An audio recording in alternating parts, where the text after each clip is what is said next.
What's up, everyone? It's Scotty with MoneyVest. So markets here selling off quite a bit. Volatility's back up to almost 20 levels here. So it's going to be quite an interesting day. I'm recording this video earlier, so about 40 minutes before the markets close. So I'm going to skip over Tesla in this video because I will be live later tonight or 4 p.m. for you guys in Eastern time to cover Tesla's earnings and Netflix's earnings that come out later today. And we'll listen in on the earnings calls as well, depending on how late it is. I'll see if I can make it past a certain time. But yeah, markets here selling off quite aggressively on the back of yields. The 10-year yields, the 20-year yields, the 30-year yields, all pushing higher. Did videos on that earlier. So we were actually live for 20-30 minutes talking about the bond market, which continues to push higher.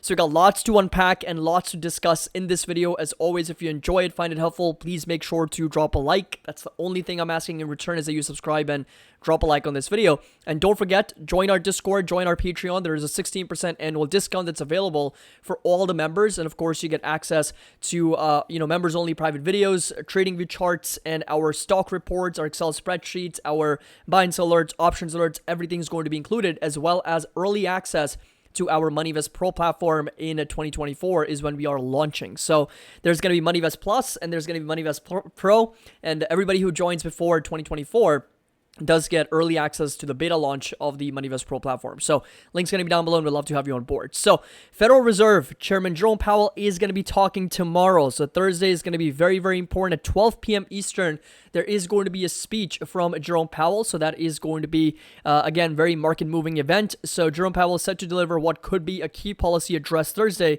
in which he will be tasked with convincing the markets that the central bank is committed to keep hammering away at inflation, but perhaps now needs a little less force.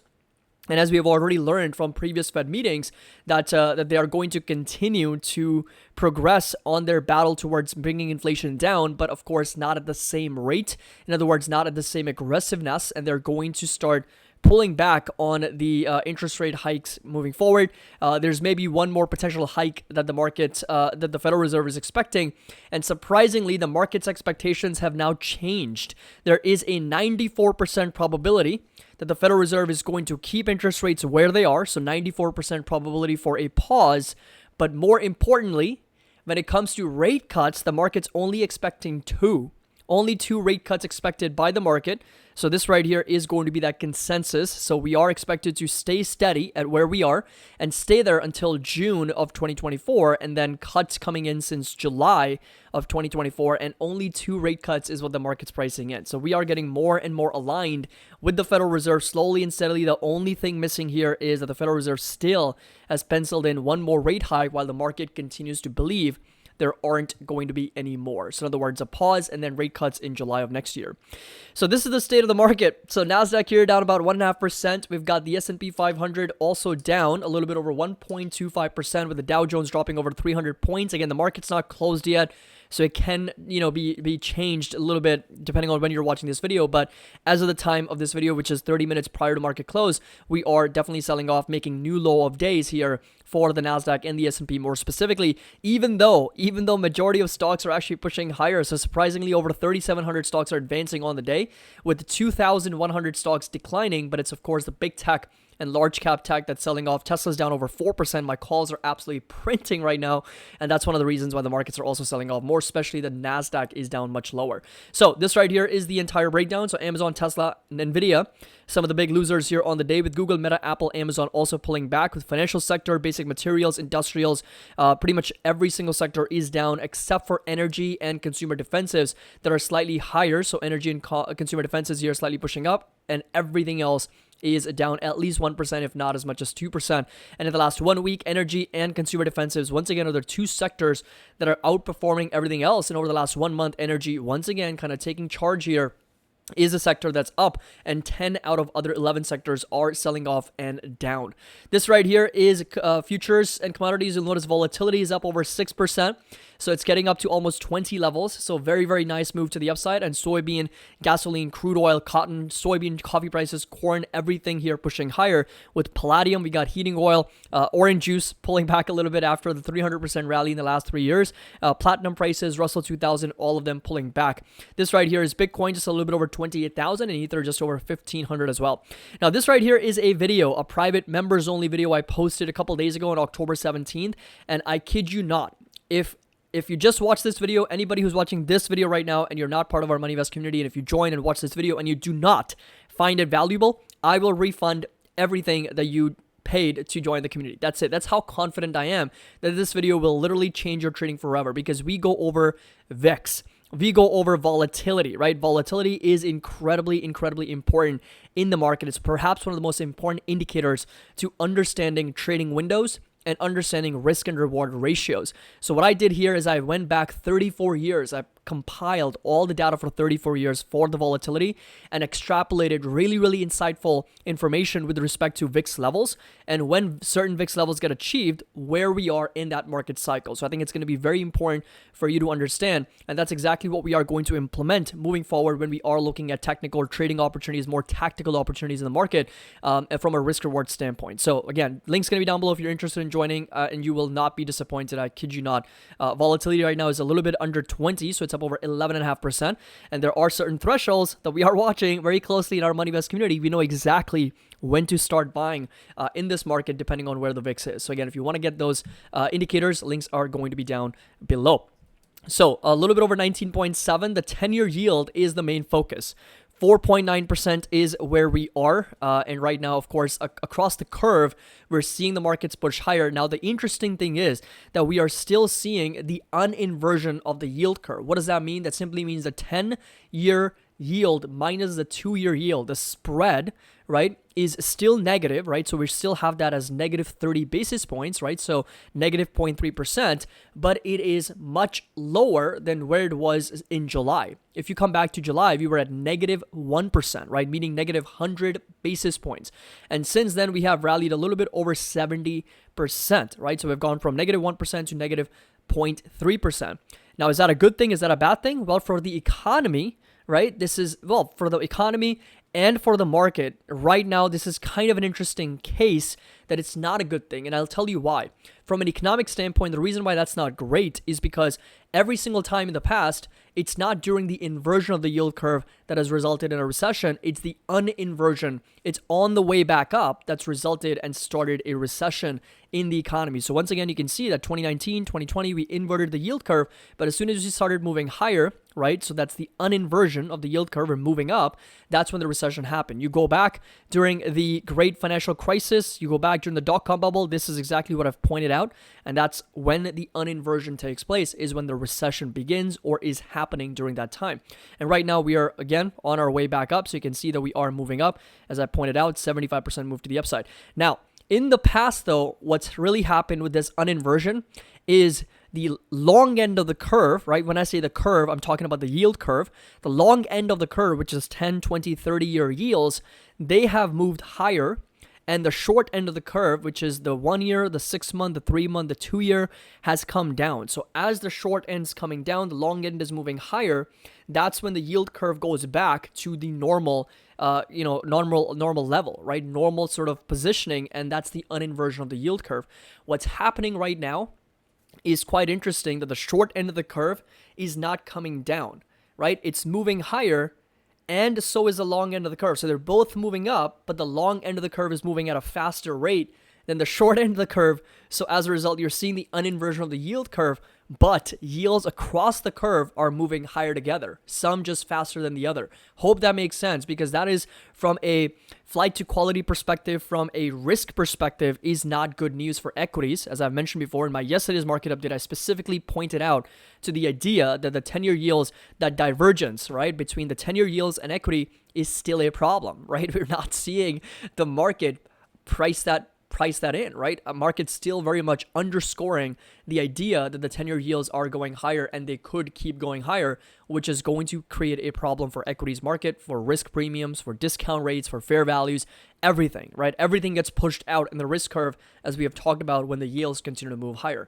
So that's something to keep in mind, because this, number one, signals a potential recession, and number two, this creates a problem for equity prices, because present value of all future cash flows are going to be worth less, especially more for technology names, and especially more for innovation stocks and speculative stocks. Maybe not so much for value stocks, but even for dividend stocks and REITs, that's a problem, because when you can get 5%, 6% risk-free in the treasury market, why take the risk and invest in dividend stocks and value stocks, right? That's, again, a bit of a problem. So something to keep in mind. Now, going over to crude oil prices here, just a little bit over $88 a barrel, as we know that. And one more thing I want to come back to here on the 10-year yields is there's another reason why it could be pushing higher. And again, I don't want to get political. I don't want to get into this sort of a topic or this tangent, but we know that Joe Biden is in Israel right now, is in Tel Aviv, and he gave a speech, and he also pledged, I think, close to $100 million in humanitarian aid to Israel, which, again, from a fiscal standpoint, creates some possibilities of more deficits and more debt, which is why the yields are pushing higher, because of more supply. So as more supply kind of hits the market, the demand can't or won't be able to absorb all that supply, and as a result, prices continue to come down and yields move inverse to prices. So that's where we are at the moment. And now volatility, we've already gone over. Right now, we're getting back up to almost 20 levels. We're still watching certain thresholds that are going to be very, very important. And of course, crude oil prices right now are a little bit over $88 a barrel. So right now we're nowhere near close to 93, 97, but those are going to be very, very important levels to watch for crude oil. Now, coming back over to the markets, this right here is going to be the S&P 500, something that we have already discussed. And, we talked about the lower highs and the lower lows, and you can see that we are still consolidating sideways. The market's still holding above 4,300. And if I bring up some of the moving averages, we're still getting rejected at that 100 simple moving average. And right now we're starting to kind of rotate back lower. If we do see a breakdown, well, that 200 simple moving average is going to be that next support level to watch. That's going to be sitting all the way down to as low as 42.25, 42.30, all the way down to as low as 4,200. I think 4,200, very, very important level for the S&P. And resistance is going to stay put at that 100 SMA at 4,400, all the way up to this circle right here, as you guys can see. That's a confluence between both the lower high and the horizontal high for S&P, sitting roughly at 4450 for the S&P 500. So those are going to be certain key levels to watch for the market. And as I mentioned before, we're not out of the woods yet, folks. I think if anybody who tells you that we're back up to all-time highs, we're seeing this bull rally, is either lying to you, lying to themselves, or just don't know what they're talking about. So the patterns are very, very clear, in a way that, yes, we had a very nice uptrend, but more recently, though, in a short-term basis, we are showing signs of weakness at the moment. So, like I said, we're not out of the woods yet. It's not the time to be celebrating. I would only be more confident if the NASDAQ can break above 14,500 and the S&P can break past 4,500, right? If you can break past 4,500, we're still going to be in this area of consolidation and some weakness possibly for the markets as well. Talking about Apple here, Apple once again getting rejected. So we talked about this level at this lower high that we got rejected at close to $181 per share. So that's going to be this lower high, and we're starting to roll over. And of course, that next support is going to be down all the way to this 200 simple moving average. If you do end up breaking down below 172, all the way down to 169, to as low as this right here is going to be that lower low for Apple, sitting roughly at around 164 for the company. So that's going to be that support. Amazon here, on the other hand, also selling off, down over 2.5%. So next support really is going to be sitting right here at roughly 126, all the way down to as low as $121 per share. So this right here is going to be that level to watch for Amazon. And right now we are still very much in the context of this downtrend of lower highs and lower lows. Now Tesla, I'm going to go over, but I know by the time this video comes out, Tesla would have already moved a lot, right? So it's possible that it's higher or lower from where we are, because earnings are coming out in 30 minutes, a little bit over 30 minutes. So just take it with a grain of salt, because by the time you're watching this video, the Tesla's analysis will already be outdated, because Tesla would have moved on earnings. But right now it is down a little bit over 4.6%. And I don't know, I'm not feeling very good about Tesla's earnings. I am feeling a little iffy, just considering that the price action's pretty weak here.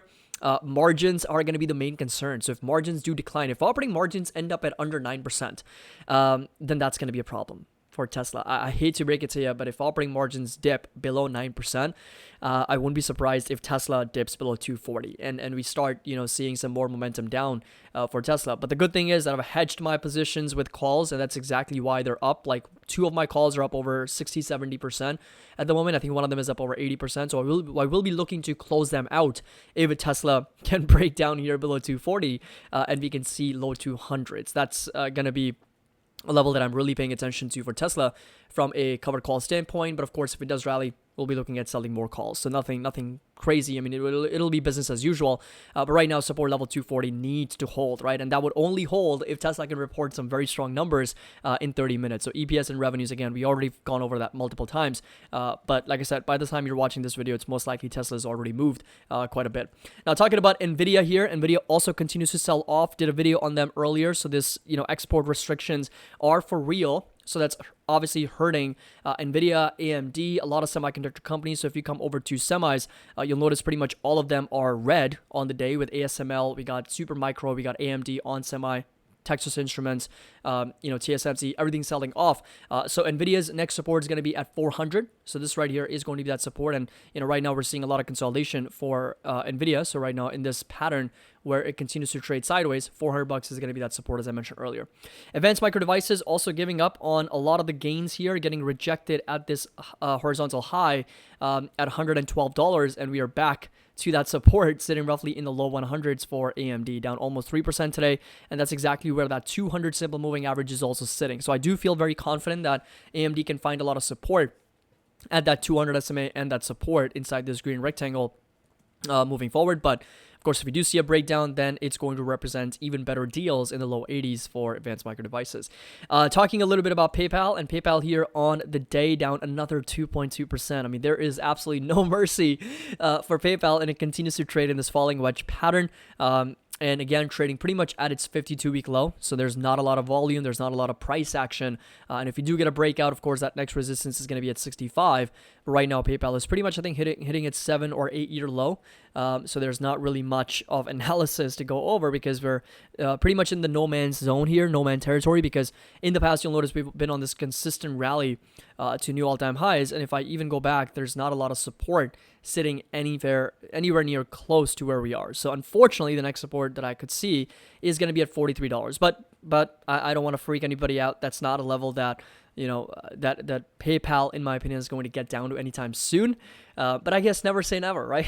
So yeah, from a technical perspective, that is indeed the next support. But right now, we're still very much in the context of this falling wedge with a little bit of a bullish divergence forming. So again, we'll find out what ends up happening with PayPal. Square here, lots of consolidation, down a little bit over 2.5%. So resistance is going to be all the way up to $51. So this right here is going to be that resistance level to watch for Square, and lots of consolidation. Support level is going to be at $40 for the company. So we're basically just trading sideways at the moment, so not really going anywhere. And talking a little bit about Meta, and Meta here also pulling back. So once again, getting rejected at $325. So this right here was the level that we were talking about in our previous videos, in our previous market updates. That's exactly where we got rejected, and that support level is going to stay put at $312 per share. So inside this green rectangle is going to be that support for Meta. Talking about Netflix here, Netflix also continues to sell off, and the analysis right now, once again, is going to be a little bit more irrelevant because Netflix is also reporting earnings after the bell, and I wouldn't be surprised if it actually ends up in the 300s, low 300s, $314, $315. So this right here is going to be that support level to watch for Netflix. So that is going to be the next support level to watch, all the way down to $288 per share for Netflix. So those right there are going to be certain levels to pay attention to. And then finally, we go over to Microsoft, and Microsoft here just consolidating sideways. I would say that it's still really just trading in that range where now it's starting to trade a little bit more sideways. So this is going to be that horizontal high and horizontal low with a resistance sitting at $340 and a support level staying put at low 300. So those right there are going to be some levels to watch for Microsoft. So of course we got that 200 SMA in the low 300s and a very strong support here at $311. Google, on the other hand, also pulling back a little bit, so just consolidating sideways. You could argue that this is a bit of a bull flag for Google, but right now we've got a resistance all the way up to 144. And of course, the support sitting all the way down to 126 for Google at the moment. And then finally, we got Shopify and Enphase. And Shopify here just really consolidating sideways. So not really going anywhere 4 weeks in a row. It's just been trading sideways. We got a gap to fill on the downside. And of course, we got a support sitting right over here at $44, $45. And it's still not able to break past that resistance at $55 per share. Finally, we got Enphase. Enphase here on the week, it's down 25 basis points. And on the day, it's down over 4.5%. So once again, getting rejected at 128. I feel like 128 is a very strong resistance for Enphase. Actually, it might be a little bit higher, closer to 131. So you'll notice that we have gone rejected here multiple times. If I go over to the 4-hour chart, you'll notice, very strong resistance here. We got another very strong resistance here. Although I would also argue, and it's possible that there may be an inverse head and shoulders forming here with the neckline sitting exactly at 131, 132, a left shoulder, a massive right shoulder, a head, and then a possible right shoulder over here for Enphase, which could eventually lead to a breakout up to 151. We'll find out eventually if that happens or not, but this is a possible pattern that I'm seeing for Enphase. So bottom line is, lots to unpack. There is the yields moving, the dollar index, which is also pushing back higher from that support at around 105, 106. And we've got the oil prices and volatility on the move. So there's not a surprise markets are rolling back over. But as always, if you enjoyed this video, found it helpful, make sure that you drop a like. Don't forget to subscribe to the channel. Link to our Discord and Patreon is going to be down below. Don't forget 16% annual discount that's available till the end of this month. And you get access to everything, all the alerts and all the updates with the link down below. As always, happy investing. I'll see you all in the next video.